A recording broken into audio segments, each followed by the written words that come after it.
Now हम लोग last part देखते हैं, कुछ प्रॉब्लम्स प्रैक्टिस करते हैं जो कि बोर्ड के एग्जामिनेशन पॉइंट ऑफ व्यू से इम्पॉर्टेंट है आप लोगों के लिए। और ये है एनसीईआरटी एग्जाम्पलर का एक्सरसाइज 1.4। आई अज्यूम कि लास्ट एक्सरसाइज सबसे टफ होता है, तो इसीलिए मैं इसी को कवर कर रहा हूँ। और एक्सरसाइज 1.4 में 5 क्वेश्चंस हैं। हम वन बाय वन क्वेश्चंस को देखते हैं। पहले क्वेश्चन नंबर 1 से स्टार्ट करते हैं इसका सॉल्यूशन। पहले क्वेश्चन को देखें आप, इसमें लिखा हुआ है show that the cube of positive integer of the form 6q plus r, where q is an integer and r is equal to 0 1 2 1 2 3 4 5 is also of the form 6m plus r। तो देखते हैं इसको कैसे solve करना है। तो सबसे पहला काम इसमें हम ये करेंगे कि वन बाय वन केसेस रखेंगे। इसमें पहला केस है कि r अगर 0 के इक्वल हुआ तो उस केस में 6q प्लस 0 का क्यूब निकालेंगे। तो 6q प्लस 0 एक्चुअली 6q ही होता है, उसका क्यूब करेंगे तो 216q पावर 3 आएगा। और फिर उसको हम 6 टाइम्स 36q पावर 3 लिख सकते हैं। लेकिन 36q पावर 3 एक इंटीजर है, इसीलिए उसको हम m लिख सकते हैं। वो एक ऑब्वियसली कोई इंटीजर होगा तो उसको हम m नाम दे सकते हैं। 6q प्लस 0 की पावर 3 जो है वो 6m प्लस 0 के फॉर्म का आ गया। यही हमें करना था कि अगर इंटीजर 6q प्लस r के फॉर्म का है तो उसका क्यूब 6m प्लस r के फॉर्म का होगा। मतलब r यहाँ है तो r यहाँ भी होना चाहिए। और एक बात और कि यहाँ 6q प्लस 0 के फॉर्म का है तो 6m प्लस 0 के फॉर्म का उसका क्यूब होगा। 6q प्लस 1 के फॉर्म का अगर इंटीजर है तो 6m प्लस 1 के फॉर्म का क्यूब होगा उसका। तो इसी तरीके से केस 2 को अगर आप r की वैल्यू 1 लेकर के और फिर इसमें r की जगह पे 1 पुट कर देते हो, 6q प्लस 1 में 6q प्लस r में r की वैल्यू 1 पुट कर देते हो और उसका क्यूब करते हो a cube plus b cube plus 3a square b plus 3ab square के आइडेंटिटी से, तो आपको जो ये फॉर्म मिलेगा वो 6m प्लस 1 के फॉर्म का हो जाएगा। ये यहाँ पर जो ये 36q power 3 plus 13q power 2 plus 3q जो है ये एक ऑब्वियसली एक इंटीजर है, तो उस इंटीजर को मैंने नाम दे दिया है m। तो इस तरीके से आप देखो, सेम लॉजिक फॉलो करना है। केस नंबर 3 जब r की वैल्यू 2 होगी तो क्यूब कर देंगे और फिर उसमें 8 को हम 6 प्लस 2 लिख देंगे। फिर उसके बाद 6 कॉमन आएगा पहले 4 टर्म्स में, तो फिर वो 6m प्लस 2 के फॉर्म का हो जाएगा। सिमिलरली आप देख सकते हो केस 4 लेकर के सेम लॉजिक से करेंगे। और क्योंकि मैं इतना कैलकुलेशन नहीं करना चाहता था, इसीलिए मैंने केस 5 और केस 6 जो है जिसमें r की वैल्यू 4 और 5 रखनी है, तो उसको मैंने डायरेक्ट लिख दिया है कि यही चीज़ आएगी। आप कैलकुलेशन करके खुद से भी इसको देख सकते हो। सो इस तरीके से हम इस क्वेश्चन को करेंगे। तो इस क्वेश्चन में करना क्या था, हमें समझना ये ज़रूरी है कि कोई भी इंटीजर जो है 6q plus 1 6q plus 3 6q plus 2 6q plus 3 6q plus 4 6q plus 5 के फॉर्म का हो सकता है। यूक्लिड डिवीजन लेमा से हम जानते हैं इस बात को। और उसका क्यूब करेंगे तो वो भी 6m plus 1 6m plus 2 6m plus 3 6m plus 4 6m plus 5 के फॉर्म का होगा रेस्पेक्टिवली। ये हमें प्रूव करके दिखाना था, जो कि हमने यहाँ पर दिखा दिया। Now come to solution number 2। Solution number 2, question number 2 में लिखा हुआ है कि prove that one and only one out of n plus 2 and n plus 4 is divisible by 3 where n is any positive integer. ठीक है, तो सबसे पहला काम तो हम ये करेंगे कि any integer n can be of the form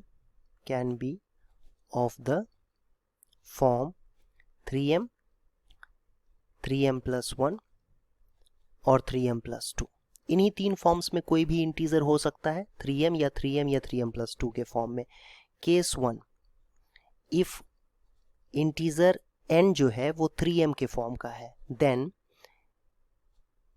obviously ये n जो है ये 3m के फॉर्म का है, तो n is equal to 3m होगा, which is divisible by 3। इसमें तो कोई डाउट ही नहीं है कि n जो होगा वो 3m है, तो क्लियरली 3 इसका फैक्टर है, तो 3 से तो डिविजिबल होगा ही। अब n प्लस 2 की अगर बात करें तो वो 3m प्लस 2 है, and this is not divisible by 3। This is not divisible by 3, है ना। सो क्वेश्चन नंबर 2 में कहा गया है कि n प्लस 2 n प्लस 4 जो है एग्जैक्टली इनमें से कोई एक ही डिविजिबल होगा 3 से, where n is any positive integer. तो any positive integer n can be of the form 3m plus 1 3m plus 2।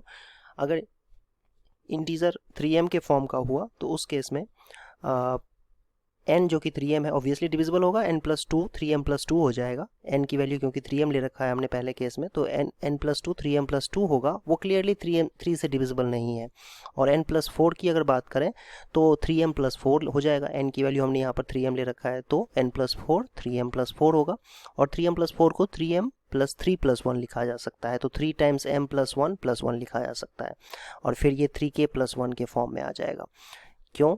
क्योंकि हम m+1 को k पुट कर रहे हैं। तो आप देखो यहाँ पर कि ये n+4 जो कि 3k+1 के फॉर्म में है, ऑब्वियसली ये 3 से डिविजिबल नहीं है, क्योंकि 3 से डिवाइड करेंगे 3k+1 को तो 1 रिमाइंडर आएगा। तो हमने क्या देखा यहाँ पर कि n की बात करें या n+2 की बात करें और n+4 की बात करें, इनमें से केवल ये पार्ट जो है ये आपका 3 से डिविजिबल है, बाकी दो पार्ट 3 से डिविजिबल नहीं है, क्योंकि उन दोनों केसेस में रिमाइंडर्स आ रहे हैं तो डिविजिबल नहीं होगा। अब इसके बाद केस नंबर 2 में अगर हम देखें कि n जब 3m+1 के फॉर्म का होगा, उस केस में 3m+1 जो कि n है वो तो ऑब्वियसली 3 से डिविजिबल नहीं होगा, बट n+2 जो 3m+3 हो जाएगा वो 3 से डिविजिबल हो जाएगा। n+4 जो कि 3m+3+2 मतलब 3 टाइम्स k+2 हो जाएगा या 3 टाइम्स p+2 हो जाएगा, तो वो भी 3 से डिविजिबल नहीं होगा। आप देख सकते हो ना, ऑब्वियसली 3p+2 जो है वो 3 से डिविजिबल नहीं है। तो इस तरीके से हमने फिर से यहाँ पर देखा कि ये n+2 और n+4 में हमने देखा कि n+2 तो डिविजिबल है 3 से, बट ये दो पार्ट्स, ये और ये पार्ट जो है, ये दोनों पार्ट डिविजिबल नहीं है। तो यही केवल यही पार्ट n+2 ही डिविजिबल होगा अगर n 3m+1 के फॉर्म का है तो। और इस केस में तो हमने देखा ही था, n अगर 3m के फॉर्म का होगा तो उस केस में डिविजिबल होगा, और n+2 n+4 डिविजिबल नहीं होगा, तो एक ही पार्ट हो सकता है। केस नंबर 3 कि अगर n जो कोई इंटीजर जो है वो अगर 3m+2 के फॉर्म का है, तो उस केस में n+4 जो कि 3m+6 बन जाएगा, ये तो 3 से डिविजिबल होगा, बट n और n+2 का मतलब ये क्वांटिटी और इसमें 2 ऐड करेंगे तो वो क्वांटिटी, वो दोनों ही क्वांटिटीज़ 8 से डिविजिबल नहीं होंगे। तो इस तरीके से हमारा ये वाला पार्ट भी कंप्लीट हो गया। हमने इसमें देखा कि कोई भी इंटीजर जो है n अगर है तो उसमें n और n+2 और n+4 में से कोई एक ही डिविजिबल होगा 3 से, बाकी नहीं होंगे। और कोई इंटीजर n जो है वो इन 3 फॉर्म्स में होंगे, तो 3 अलग अलग केसेस में हमें चेक करके दिखाना होगा कि केवल एक ही पार्ट जो है वो डिविजिबल होगा, बाकी पार्ट डिविजिबल नहीं होगा n+1 और n+2 और n+4 में से। तो ये पार्ट कंप्लीट हो गया। अब हम लोग क्वेश्चन नंबर 3 करेंगे। नाउ सॉल्यूशन नंबर 3 देखते हैं। इसमें कहा जा रहा है आपसे कि prove that one of any 3 consecutive positive integers must be divisible by 3। मतलब कोई भी 3 positive integer, consecutive positive integer अगर हम लेते हैं तो उनमें से एनी 3, वन ऑफ एनी 3, उनमें से कोई एक जो है वो 3 से डिविजिबल होगा। तो देखते हैं किस तरीके से किया जाएगा। सो सबसे पहला काम ये करेंगे कि 3 जो कंसेक्यूटिव इंटीजर्स हैं उनको हम n+1 और n+2 अज्यूम कर लेते हैं। ये 3 ऑब्वियसली कंसेक्यूटिव नंबर्स हैं, इसमें तो कोई डाउट नहीं होना चाहिए, n यहाँ कोई पॉजिटिव इंटीजर है। अच्छा, एक बात और कि any positive integer n can be of the form 3q 3q+1 3q+2। ये भी कोई डाउट नहीं होना चाहिए आपको कि कोई भी अगर हम पॉजिटिव इंटीजर n लेते हैं वो या तो 3q के फॉर्म का होगा या 3q+1 या 3q+2 के फॉर्म का होगा। अब हमें इन तीनों केसेस को अलग अलग लेकर के चेक करके दिखाना होगा। मतलब n की वैल्यू पहले हम 3q लेंगे और फिर ये दिखाएंगे कि n की जगह पे 3q रख करके इन तीनों नंबर्स पे रख के हम दिखाएंगे कि इन तीनों में से एग्जैक्टली एक ही 3 से डिविजिबल है। तो अगर n जो है 3q के फॉर्म का हुआ तो n+1 3q+1 हो जाएगा, n+2 3q+2 हो जाएगा। अब आप देख सकते हो कि इन तीनों नंबर्स में केवल ये जो है ये 3 से डिविजिबल है, ये दोनों 3 से डिविजिबल नहीं है, क्योंकि रिमाइंडर आ रहा है ना, 3 से डिवाइड करने पे रिमाइंडर 1 आ रहा है, इस केस में 2 आ रहा है, लेकिन यहाँ रिमाइंडर नहीं आ रहा है, तो 3 से ये डिविजिबल है और बाकी दो डिविजिबल नहीं है। तो clearly here n is equal to 3q, n जो है डिविजिबल होगा and n+1 and n+2 divisible नहीं होंगे।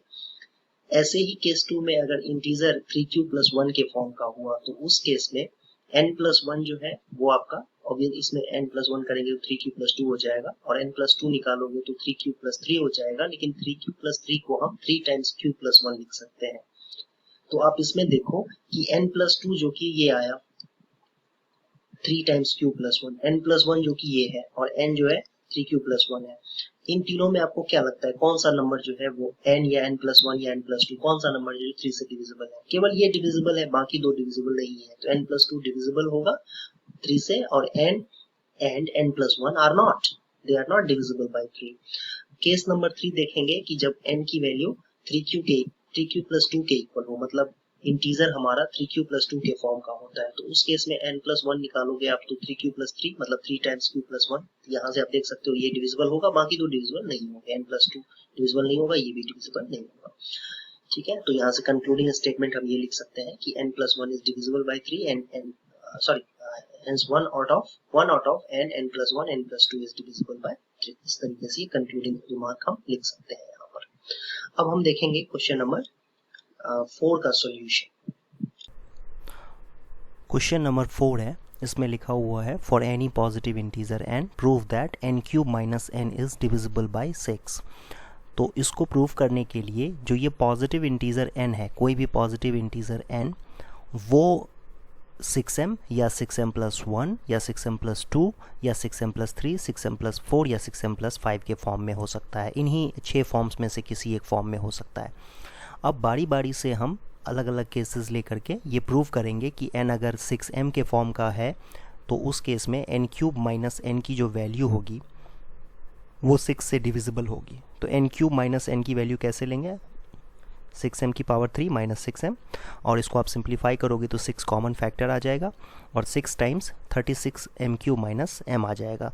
तो ये तो 36m क्यू माइनस m एक इंटीज़र है ऑब्वियसली, क्योंकि m एक इंटीज़र है। तो ये जो वैल्यू है n क्यू माइनस n, जो सिंप्लीफाई होकर के 6 times 36m Q minus m आया हुआ है, ये क्लियरली 6 से डिविजिबल होगा, इसमें तो कोई डाउट ही नहीं है। सिमिलरली केस 2 लेंगे, n अगर 6m प्लस 1 के फॉर्म का है तो उस केस में n क्यू माइनस n की value 6m plus 1 whole cube minus 6m plus 1 हो जाएगा। इसको भी सिंप्लीफाई आप करोगे तो ये 1 से 1 कैंसिल हो जाएगा और फिर 6 कॉमन आ जाएगा। ये जो बाकी बचे हुए टर्म्स हैं, ये 18m में से 6m माइनस होगा तो 12m होगा, और 12 में 6 कॉमन लेंगे तो 2m बचेगा यहाँ पर। तो इस तरीके से आपने देखा कि यहाँ पर भी ये 6 से डिविजिबल हो रहा है। तो ऐसे ही केस 3, केस 4, केस 5, केस 6 लेकर के सभी केसेस में हम n की different values 6m plus 2, 6m plus 3 लेकर के उसको सिंप्लीफाई करेंगे, a plus B whole cube के फार्मूले से एक्सपैंड करके और फिर सॉल्व करके हम ये दिखाएंगे कि 6 उसका फैक्टर आ रहा है। तो इससे ये प्रूव हो जाएगा कि वो 6 से डिविजिबल है। तो मैंने पूरा नहीं किया हुआ है, लेकिन आप लोगों को पूरा लिखना चाहिए, पूरा लिखना ही होगा आप बल्कि कि अब एक एक केस लेकर के 6 केसेस लेकर के आपको प्रूव करना है। तो इस तरीके से ये क्वेश्चन किया जा सकता है।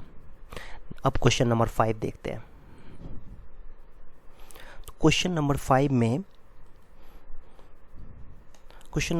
में लिखा हुआ है कि show that one and only one out of n plus 4, n plus 8, n plus 12, n plus 16 is divisible by 5 where n is any positive integer. मतलब ये 5 जो नंबर्स दिए हुए हैं इनमें से एक ही नंबर 5 से डिविजिबल होगा। n की आप कोई एक वैल्यू ले लो, तो कोई एक वैल्यू ले लो। जैसे एग्जांपल के लिए अगर मान लो n आपने 2 ले लिया, तो ऑब्वियसली n की जगह पे 2 रखेंगे तो 2 तो 5 से डिविजिबल नहीं है। 2 प्लस 4 6 होगा, वो भी डिविजिबल नहीं होगा, 6 भी नहीं है डिविजिबल। लेकिन 2 प्लस 8 10 होता है, और 10 5 से डिविजिबल है। और 2 प्लस 12 14 है, 14 नहीं होता है डिविजिबल 5 से। और 2 प्लस 16 18 होता है, वो भी डिविजिबल नहीं है 5 से। तो हमें ये वैल्यू लेकर के ऑब्वियसली नहीं दिखाना है, हमें इसको analytically Euclid division algorithm, Euclid division lemma के हेल्प से इसको हमें प्रूव करके दिखाना है। तो जैसा कि हम करते आ रहे हैं अब तक, तो लिखेंगे any positive integer n can be of the form 5m और 5m प्लस 1 और 5m plus 2, 5m plus 3 and 5m plus 4, इन्हीं 5 फॉर्म में से किसी फॉर्म में हो सकता है। और बारी बारी से केसेस लेकर के प्रूव करना है हमें इसको। तो पहला केस ये लेंगे कि अगर n 5m के फॉर्म का है, तो n अगर 5m के फॉर्म का है तो 5m तो हमें पता ही है 5 से डिविजिबल होता है, क्योंकि 5 का ये 5 एक फैक्टर है यहाँ पर। बट n प्लस 4 अगर हम देखें तो 5m प्लस 4 होगा, जो डिविजिबल नहीं होगा। n प्लस 8 देखें तो उसको हम ऐसे भी लिख सकते हैं 5m प्लस 8, और 5m प्लस 8 को फर्दर इस 8 को अगर हम 5 प्लस 3 लिखेंगे तो उस केस में आपको 5 टाइम्स m प्लस 1 और प्लस 3 आ जाएगा। इस तरीके से n प्लस 12 को भी हम 5 टाइम्स m प्लस 2 लिख सकते हैं। n प्लस 16 को 5 टाइम्स m प्लस 3 प्लस 1 लिख सकते हैं। तो हमने इसमें देखा कि ये जो नंबर है n, ये डिविजिबल है। अगर n 5m के फॉर्म का हुआ तो n खुद ही डिविजिबल हो जाएगा 5 से। बाकी जो n+4, n+8, n+12, n+16 है, ये सब के सब डिविजिबल नहीं होंगे 5 से। तो ये पार्ट प्रूव हो गया। ऐसे ही केस नंबर 2 लेकर के देखेंगे कि अगर n 5m+1 के फॉर्म का है तो n+4 जो कि 5m+5 हो जाएगा, तो ये क्लियरली 5 से डिविजिबल है, बाकी नहीं होगा डिविजिबल। n+8 अगर हम देखें और n+12 देखें, n+16 देखें, तो वो सब के सब जो है 5 times some integer plus 4 5 times some integer plus 3 5 times some integer plus 2 के फॉर्म में आ रहा है। तो इस केस में केस 2 जब n अगर 5m+1 के फॉर्म का होगा, उस केस में n+4 तो 5 से डिविजिबल होगा, लेकिन बाकी नहीं होंगे, रेस्ट जो है वो डिविजिबल नहीं होंगे।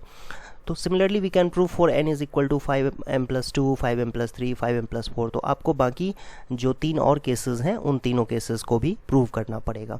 तो NCERT एग्जाम्पलर का जो लास्ट ये एक्सरसाइज था, जो कि आई अज्यूम की सबसे एनालिटिकल था, तो वो कंप्लीट हो गया और रियल नंबर चैप्टर इस तरीके से कंप्लीट हो गया।